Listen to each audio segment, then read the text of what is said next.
You know how we all love those old Hollywood stars, right? Well, truth is, behind those dazzling smiles was a whole different story. The Golden Age had some of the toughest personalities to deal with. Folks like Henry Fonda, Kirk Douglas, and Errol Flynn. These big names might have charmed audiences worldwide, but behind the scenes, total nightmares to work with. And they weren't the only ones. Got your coffee ready? Let's dive into who these difficult stars really were. Henry Fonda. On screen, Henry Fonda was your classic good guy, all about justice, honesty, and doing the right thing. But off camera, totally different story.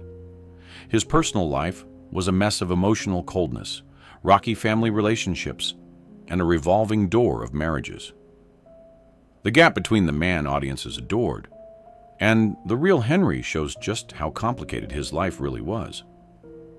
Fonda's relationships with his kids, Jane and Peter, tell you everything about the man. While he played all these caring, principled characters in movies, at home he was distant and rigid. Jane Fonda wrote in her book, My Life So Far, that her dad was basically a ghost, physically there, but emotionally nowhere to be found. She said he just couldn't show affection or vulnerability, leaving this huge hole in their relationship that she spent years trying to fill.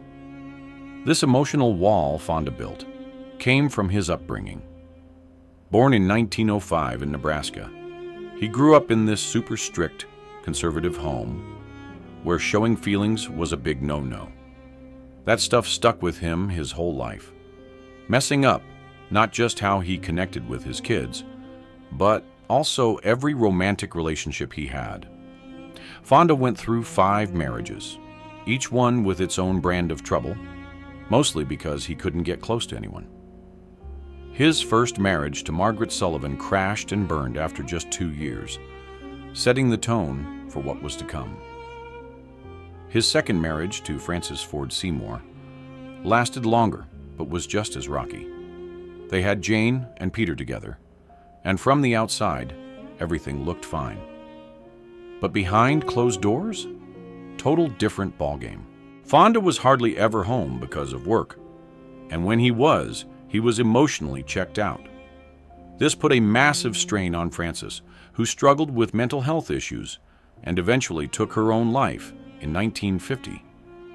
The kids were devastated, and Fonda made it worse by barely talking about it and offering zero emotional support when they needed him most. Both Jane and Peter followed their dad into acting, but their complicated relationship with him shaped everything about their careers. Jane especially has talked about constantly chasing her dad's approval. She was always trying to make him proud, but it left her feeling like she was never good enough. Peter went through similar stuff, dealing with feeling abandoned and neglected, which later showed up in his acting. Jane once said she only saw her dad cry once, when he watched her performance in On Golden Pond, a movie that basically mirrored their actual strained relationship. That film was the last thing they worked on together before he died, giving them a rare moment of connection, though Henry still couldn't actually say, "I love you," to her face. After Frances killed herself, Henry lied to the kids for years, telling them their mom died from a heart attack. This lie, probably meant to protect them, just created deeper wounds when they finally learned the truth, adding to Jane's lifelong trust issues. Wallace Beery. The most consistent thing about Beery's awful reputation was how he treated young actors.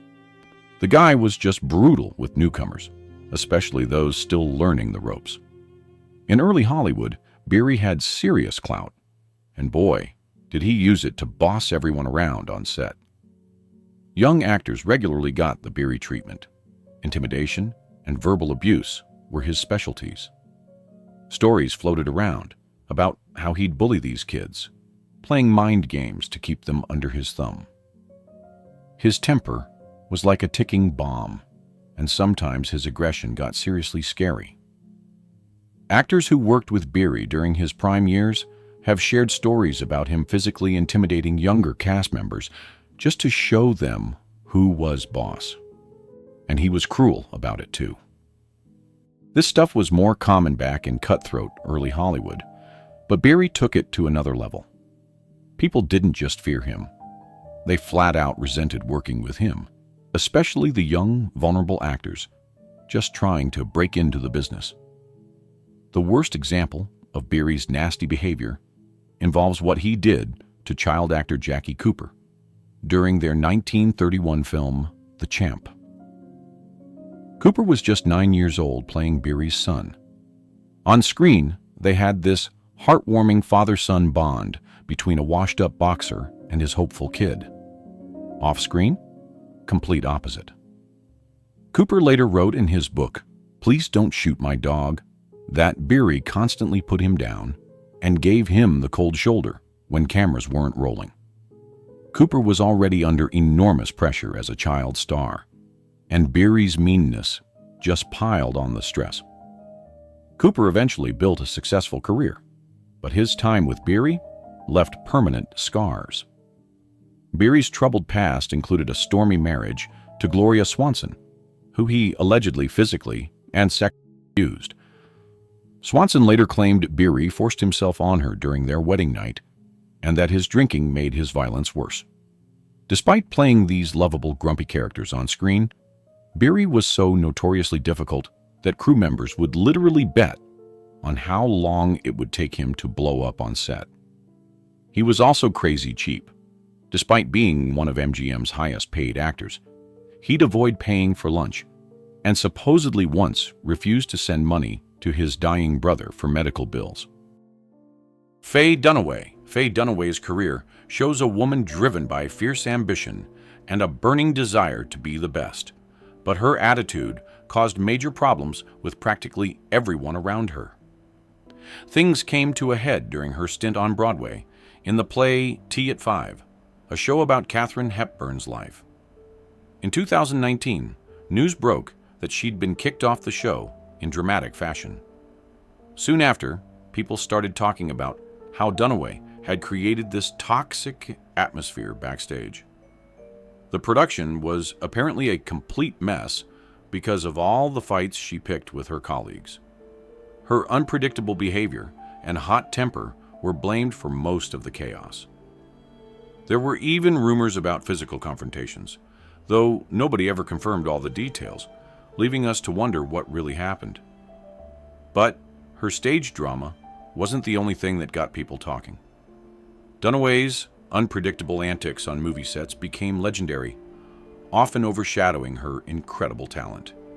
The set of Chinatown, one of America's greatest films, became ground zero for some of her most famous meltdowns. According to the book Easy Riders and Raging Bulls, Dunaway's behavior during filming was just bizarre. She supposedly peed in trash cans on set.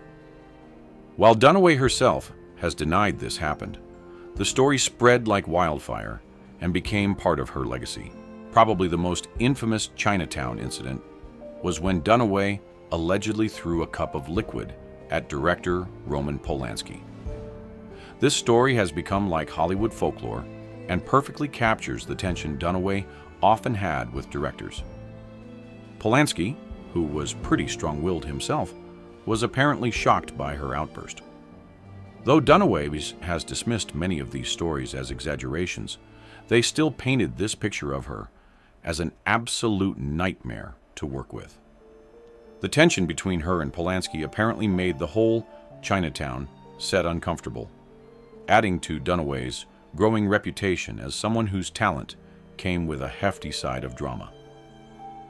In 2024, Dunaway dropped a bombshell in a documentary, revealing she'd been struggling with undiagnosed bipolar disorder for most of her career, which explains a lot about her erratic behavior and mood swings on set. Her mental illness, combined with drinking problems she eventually got help for, created the perfect storm that made working with her so difficult. While filming Mommy Dearest, Dunaway got so deep into playing Joan Crawford that she actually scared the child actors with her intensity. She later admitted the role messed with her head, blurring the lines between herself and the abusive character she was playing. When the film flopped, Dunaway was crushed. She'd expected it to win her a second Oscar, but instead, it damaged her career. Kirk Douglas, one of Hollywood's biggest stars, had a life filled with incredible achievements, but also some troubling accusations. Among the darker rumors about him, stories came out after his death claiming he mistreated a young Natalie Wood. In 2021, Wood's sister Lana wrote in her memoir that Natalie was assaulted by Douglas when she was just a teenager.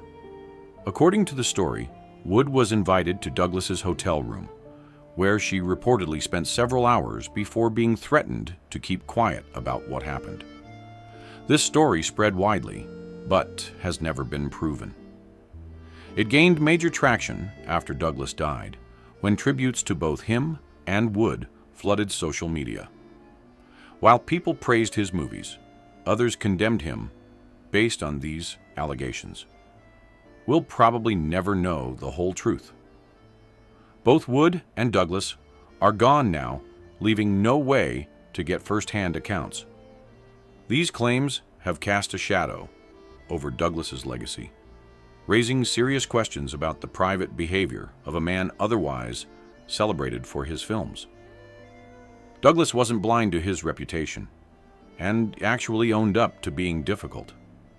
He once described himself as perhaps the most unpopular actor in Hollywood, blaming it partly on his tough childhood. Born Isur Danielovich in 1916 to poor Russian Jewish immigrants, Douglas grew up with nothing, struggling to find his footing in a cutthroat industry. His difficult personality was well known, with co-star Burt Lancaster once commenting on how challenging he was to work with. According to IMDb, their relationship was competitive rather than the close friendship they pretended to have in public. On set, Douglas's stubborn personality made him controlling. He had no problem throwing his weight around, often at the expense of teamwork. During Spartacus, he fired the original director after just 1 week and personally brought in Stanley Kubrick. Even with Kubrick, a director known for being demanding himself, Douglas reportedly tried to control parts of the production, creating tension between them. Similarly, on Paths of Glory, Douglas's strong personality clashed with Kubrick's vision, though somehow they still created a masterpiece. Douglas grew up in extreme poverty with an alcoholic, abusive father who drank away what little money they had. In his autobiography, Douglas remembered going hungry many nights and feeling ashamed of wearing raggedy clothes to school. This early struggle created this fierce drive never to be poor again, but also gave him deep insecurities that came out as controlling behavior in his work relationships.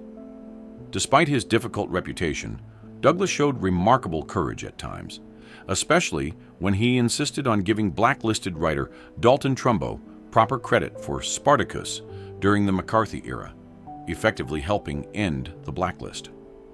This move required Douglas to stand up to powerful studio executives and risk his own career, showing a principled side that contrasted sharply with his often combative personality. Errol Flynn. Errol Flynn lived for excitement, constantly pushing boundaries of acceptable behavior. His off-screen life was a parade of high-profile affairs, wild parties, and complete disregard for the conservative image most stars tried to maintain. His fame was built on being this reckless, roguish adventurer who played by his own rules. Flynn's confidence, good looks, and wild lifestyle made him tabloid gold and one of Hollywood's most talked-about stars. But it also led to incidents that permanently shaped how people saw him. One of the biggest moments in Flynn's life happened in 1942, a legal nightmare that would haunt his career and public image forever. That year, Flynn got dragged into a highly publicized trial where 2 young women, Betty Hansen and Peggy Satterlee, accused him of statutory rape. The media had a field day with the charges, painting Flynn as a sleazy predator who used his fame to manipulate young women.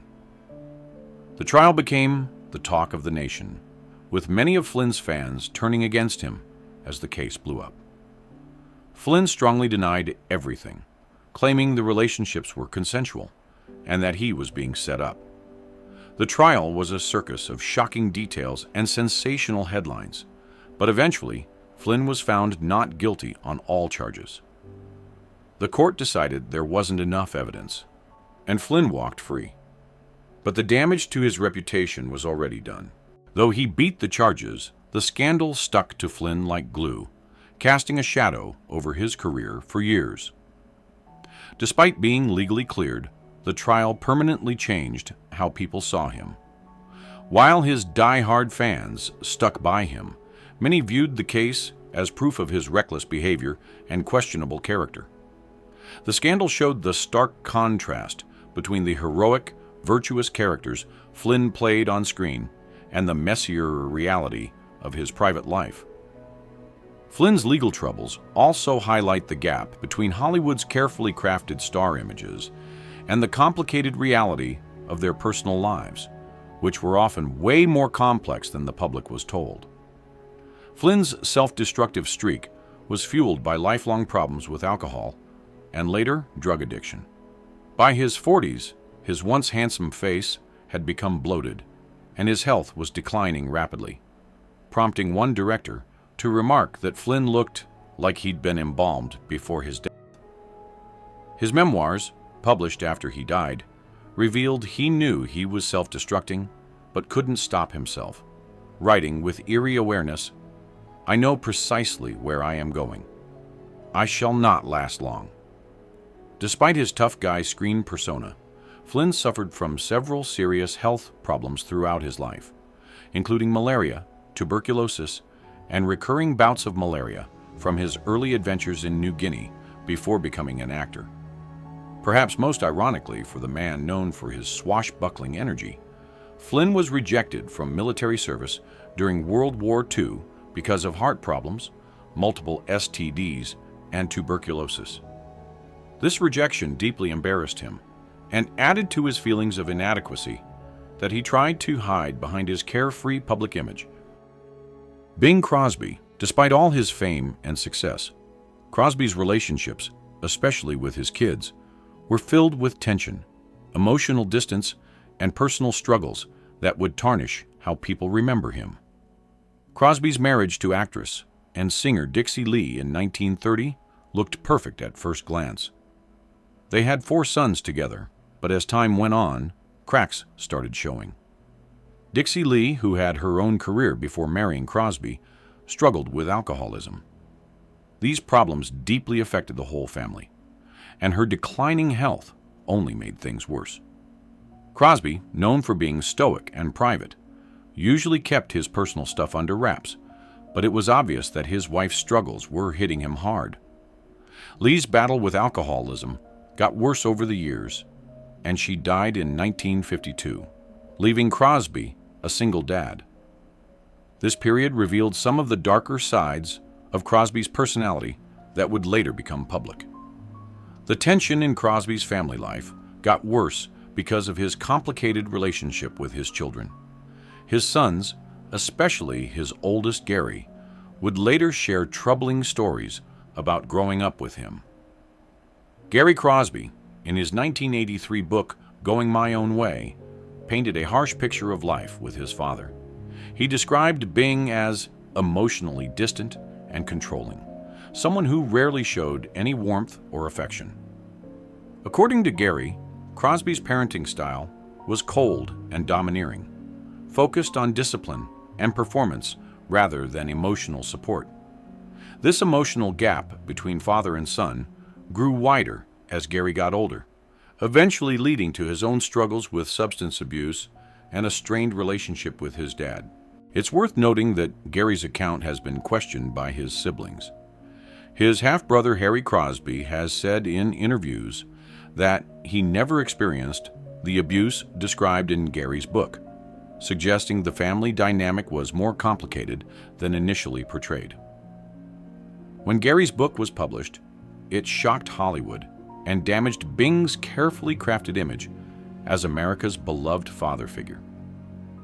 In the book, Gary described physical punishments, including beatings with a belt that sometimes drew blood, and a weight monitoring system where his father would weigh him weekly and physically punish him if he gained weight. The emotional cruelty was just as devastating, with Bing reportedly nicknaming his son Bucket Butt and Satchel Ass about his weight struggles. Crosby's perfectionism touched every part of his life, including his children's academic and athletic performances. He kept detailed records of their grades, athletic stats, and even their weights in ledgers, treating family life with the same precision he brought to his professional recordings. This obsession with control and perfection created an environment where his sons felt they could never measure up to his impossible standards, leading to lifelong feelings of not being good enough that contributed to substance abuse problems for several of them. Peter Sellers, despite his amazing talent and box office success, Sellers was known as one of the most difficult and unpredictable actors to work with, especially when working with director Blake Edwards. The Pink Panther movies really show the productive but often strained relationship between Sellers and Edwards. While their partnership created some of the most successful and influential comedies of the 60s and 70s, behind the scenes was a different story. Sellers' erratic behavior created a nightmare working environment, constantly disrupting production and causing tension with Edwards, a director known for being a perfectionist who liked having control. Despite the headaches Sellers caused, the resulting films were huge hits, with The Pink Panther, 1963, and A Shot in the Dark, 1964, becoming comedy classics. Peter Sellers' approach to acting was famously weird, and he'd go to extreme lengths to sink into his roles. While this intense commitment definitely contributed to his comedic brilliance, it made him a complete pain to work with. Sellers often refused to break character even when cameras weren't rolling. His love of improvisation, while part of what made him funny, drove everyone else crazy on set. Many of his castmates and crew members said Sellers could be moody, demanding, and just plain difficult. His habit of staying in character between takes annoyed everyone around him, and this commitment to living in his roles went way beyond what most directors or actors were used to. Blake Edwards, who directed several Pink Panther films, knew all about Sellers' unusual working methods. They had a long professional relationship, but it was filled with tension because of Sellers' unpredictable behavior. Edwards constantly had to deal with Sellers' mood swings, showing up late, and arguments over creative decisions. Sellers had total control over the Clouseau character, and his insistence on improvising made it nearly impossible for Edwards to stick to his original vision for the films. Sellers, who prided himself on being able to become anyone, would often fight Edwards' direction, pushing for changes that clashed with what the director wanted. This friction caused many delays and added stress during filming. The famous love-hate relationship between Sellers and Edwards is especially obvious in the Pink Panther films. The character of Inspector Jacques Clouseau, which Sellers created and played with unmatched physical comedy and charm, was this perfect mix of ridiculous and endearing, with Sellers delivering a performance that was both absurd and lovable. However, his behavior on set often derailed production. Edwards had to constantly adjust to Sellers' mood swings and quirks, including unexpected outbursts, disappearing from set for hours, and refusing to collaborate normally. Yet despite these challenges, Edwards and Sellers somehow created one of the most successful and beloved comedy series ever. Sellers' difficult behavior wasn't just limited to his relationship with Edwards. It created tension with his co-stars, too. Cast members from the Pink Panther films, like Claudia Cardinale and Elka Summer, noted that Sellers could be evasive and temperamental. His obsession with Clouseau sometimes made it hard for him to connect with the rest of the cast in any normal way. Sellers' need to constantly refine the character meant he'd frequently change his lines, often without telling the other actors. This lack of communication messed up scenes and frustrated performers who were trying to play off his timing and energy. According to his ex-wife, actress Britt Ekland, Sellers suffered from severe, undiagnosed bipolar disorder that made his behavior unpredictable and sometimes frightening. She described living with him as walking on eggshells, never knowing which version of Sellers she'd encounter from day to day. During manic phases, he'd stay awake for days, obsessively reworking scenes or characters, while depressive episodes would leave him bedridden and unreachable. Sellers had a series of massive heart attacks starting in his 30s, including a near-fatal one in 1964 that left him clinically dead for 2.5 minutes. The experience profoundly changed him, leading to increased interest in spirituality and the occult, but also to greater paranoia and hypochondria. His health anxiety became so severe that he consulted multiple doctors daily and carried various medications with him at all times. This preoccupation with his mortality contributed to his difficult behavior, as he felt constantly that he was running out of time to perfect his art. Milton Berle's reign as television's top star wasn't meant to last forever. While he dominated the early days, TV soon began to evolve, and other funny guys like Sid Caesar, Jackie Gleason, and Johnny Carson started making their mark. Berle, either unwilling or unable to change with the times, found himself increasingly pushed aside as the years went by. Despite his legendary status, Berle struggled to stay relevant in the rapidly changing world of television. His over-the-top comic style, once fresh and innovative, started feeling dated, and he became a relic of an earlier, louder era of TV. The moment that really cemented Berle's reputation as a dinosaur happened in 1979, when he was invited to guest star on Saturday Night Live, SNL, the groundbreaking sketch comedy show that had redefined television comedy in the 1970s. By this point, SNL had become this cutting-edge cultural phenomenon, known for its sharp satire and irreverent humor, led by a new generation of performers like John Belushi, Dan Aykroyd, and Gilda Radner. The show's humor was way edgier and more subversive than anything Berle was used to, and his appearance highlighted the huge gap between the older, vaudeville-influenced comedians like Berle and the fresh contemporary comic voices of SNL. Unfortunately, Berle's SNL appearance was a complete disaster. His behavior during rehearsals and the live show was absolute chaos. Berle, used to being the center of attention and controlling every aspect of his performances, clashed with the show's cast and crew. He repeatedly ignored direction from SNL's writers and producers, insisting on improvising and forcing in his own material. This created massive tension backstage, with Berle disregarding the carefully crafted sketches the writers had developed. He insisted on performing in a style that was old-fashioned and completely wrong for the more spontaneous modern comedy that SNL was known for. Berle's refusal to adapt to the show's format and his determination to dominate everything led to major disruptions. He was criticized for interrupting sketches, overacting in scenes that needed subtlety, and generally derailing the energy of the show.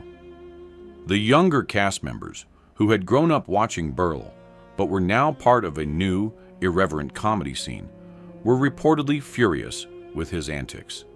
They saw his behavior as arrogant and out of touch, showing that Berle hadn't adjusted to the changes in television comedy.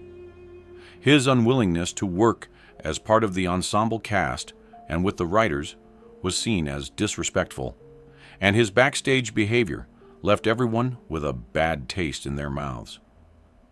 Despite his difficult reputation later in life, Berle had a little-known compassionate side. He was active in charity work throughout his career, raising millions for causes like cancer research, often through all-star telethons and benefit performances.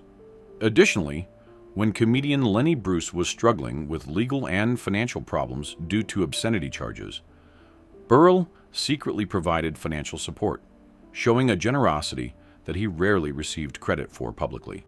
Mickey Rooney, one of Hollywood's most prolific actors, became famous for his youthful energy, charm, and the lovable characters he played on screen.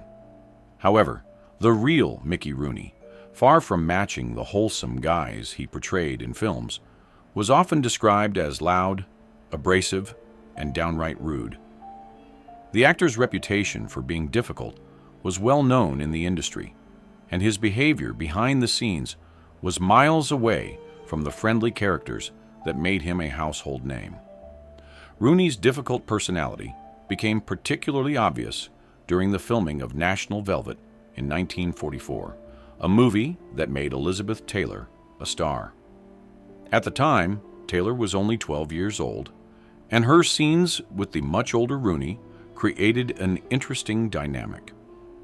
While Rooney's role as the jockey who helps Taylor's character train for a horse race was central to the film, stories about how he treated Taylor off camera weren't so flattering. There have been rumors about Rooney's behavior toward Taylor, though these stories vary in how serious they were. Some accounts suggest inappropriate conduct, while others describe dismissive or disrespectful treatment. Later, he reportedly badmouthed Taylor, even claiming he barely knew her.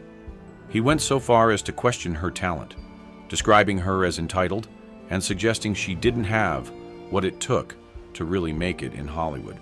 These actions, which showed both his arrogance and lack of respect for Taylor, weren't widely known at the time, but became part of a larger story about his harsh and dismissive attitudes toward his colleagues. Rooney's treatment of Taylor wasn't a one-off. As time passed and more of his former colleagues spoke out, a more complete and unflattering picture of his behavior emerged. Reports detailed how Rooney's interactions with fellow actors and directors were often marked by harshness, condescension, and a lack of empathy. He was known to trash talk many of his peers, often criticizing their performances or talents, regardless of their status in Hollywood. His personal and professional relationships were often strained by his inability to relate to others respectfully, which contributed to his difficult reputation. The public's view of Rooney as a lovable and hard-working actor who embodied the idealized image of Hollywood's golden age began to crumble after he died in 2014. Revelations about his unkind treatment of those around him, combined with the stories of his abrasive personality, shattered the carefully constructed image of the amiable star. He had spent much of his career playing characters who were innocent, plucky, and full of spirit, but his real-life persona suggested that the actor was not as charming or approachable as his on-screen roles might have suggested. This disconnect between Rooney's public persona and his private behavior became a focal point of discussions after his death, particularly as former co-stars and collaborators opened up about their experiences with him. For many, the contrast was jarring, and it forced a reassessment of the way Hollywood stars were often portrayed versus the complex and sometimes troubling realities of their personal lives.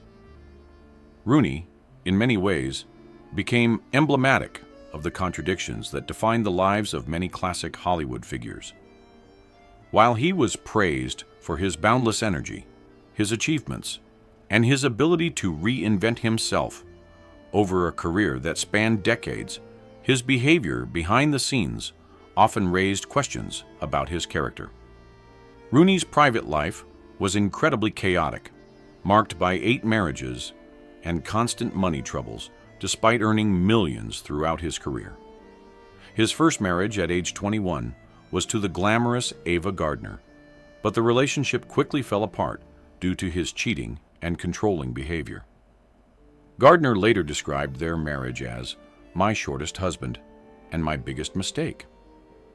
By the end of his life, Rooney had fathered 9 children with different women and declared bankruptcy several times, having blown his fortune on gambling, failed business ventures, and alimony payments. In his final years, Rooney became caught up in a heartbreaking elder abuse case against his stepson, who allegedly withheld medication, food, and money from the aging star. The Los Angeles court appointed a conservator for Rooney after he testified that he lived in fear and had been verbally abused. This sad final chapter revealed how vulnerable the once powerful star had become, ending up nearly penniless and cut off from much of his family. When he died in 2014, at age 93, his estate was valued at just $18,000, a shockingly small sum for someone who had been one of Hollywood's highest-paid actors. Marlene Dietrich, with her striking androgynous beauty and smoky voice, was a revolutionary figure in Hollywood during an era when strict moral codes and gender norms were the rule. Born in Berlin in 1901, Dietrich's bisexuality and open defiance of sexual and gender expectations made her both a pioneer and a target in an industry that insisted on putting women in very narrow roles. Dietrich's relationships with both men and women were Hollywood's worst-kept secret, though carefully managed for the public. Her list of lovers reportedly included actors Gary Cooper, John Wayne, and James Stewart, writer Eric Maria Remarque, filmmaker Joseph von Sternberg, and even JFK. Among her female lovers were writer Mercedes de Acosta, actress Claudette Colbert, and possibly Greta Garbo, though the true nature of that relationship is still debated. What made Dietrich so remarkable wasn't just how many affairs she had, but her refusal to hide or apologize for her despite the huge professional risks.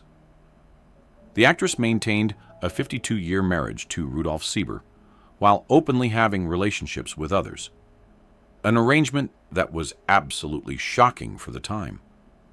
She and Sieber had a daughter, Maria, but lived apart for most of their marriage while staying close friends. This unconventional setup allowed Dietrich to pursue her own desires while keeping a stable family connection. Beyond her personal life, Dietrich showed remarkable moral courage during World War II. Despite lucrative offers from Nazi officials to return to Germany as the Third Reich's leading film star, she remained firmly anti-Nazi and became an American citizen in 1939. She performed extensively for Allied troops, often near the front lines, and her recordings were used in psychological warfare against German soldiers who admired her. Hitler declared her a traitor, and she was effectively exiled from Germany for years. Later in life, Dietrich remained unapologetic about her sex and lifestyle choices, though she became increasingly reclusive. After a stage fall in 1975, she retreated to her Paris apartment, where she lived until her death in 1992, refusing to be photographed as her appearance declined. Despite her seclusion, her influence as an icon and feminist trailblazer continued to grow, making her one of Hollywood's most enduring symbols of and personal freedom. Bette Davis. Bette Davis's legendary career as one of Hollywood's most formidable talents came with an equally dramatic personal life, especially her complicated and eventually devastating relationship with her daughter Barbara Davis Hyman, known as BD. Their relationship, once close, became one of Hollywood's most bitter family feuds, ending in a public rift that was never healed. Davis adopted BD as a baby in 1947 during her marriage to artist William Grant Sherry. Despite being this driven and often intimidating figure in Hollywood, Davis initially seemed devoted to motherhood. However, as BD grew older, tensions grew between mother and daughter, especially during Davis's stormy marriage to her All About Eve co-star, Gary Merrill, whom she married in 1950. This household was reportedly explosive, with both Davis and Merrill battling alcoholism and having massive fights that created an unstable environment for their children. The most devastating chapter in their relationship began in 1985 when B.D. published My Mother's Keeper, a scathing memoir that portrayed Davis as an abusive, alcoholic mother. B.D. claimed that Davis was physically and emotionally abusive throughout her childhood, describing incidents of slapping and verbal cruelty. She painted Davis as a controlling figure who expected total loyalty, while failing to provide emotional support or stability. The memoir came just 7 years after Christina Crawford's Mommy Dearest exposed Joan Crawford's alleged abuse, creating inevitable comparisons between the two Hollywood legends and their daughter's allegations. Davis was devastated by what she saw as the ultimate betrayal. She immediately cut B.D. out of her will and published her own memoir, This and That, which included a chapter titled Dear Hyman that directly addressed her daughter's claims. Davis wrote, "You were not the happy camper your book would lead the public to believe. Your adjustment to life has always been difficult. To me, to your husbands, to life in general." The final lines of the chapter expressed her heartbreak. "I am still recovering from the fact that my child has chosen to make a public career out of what were certainly our private conflicts." But in 1989, Davis refused to reconcile with her daughter. When Davis was dying of breast cancer in France, B.D. tried to visit, but Davis refused to see her. In interviews after Davis's death, her personal assistant Catherine Cermak revealed that Davis had instructed those around her not to tell B.D. about her declining health, saying, "I don't want to see her. She's written one book. She'll write another." The Davis-Hyman feud represents one of Hollywood's most painful mother-daughter conflicts, made more tragic because it was never resolved. It stands as a stark reminder of how the pressures of fame, combined with personal demons like alcoholism and the complex dynamics of adoption, can create wounds that remain unhealed across generations. So what do you think about these stars and their complicated personalities? Drop your thoughts in the comments below. Hope you enjoyed diving into the messier side of these Hollywood legends with me today. If you liked what you heard, hit that like button, share with a friend who loves old Hollywood stories, and don't forget to subscribe for more videos like this.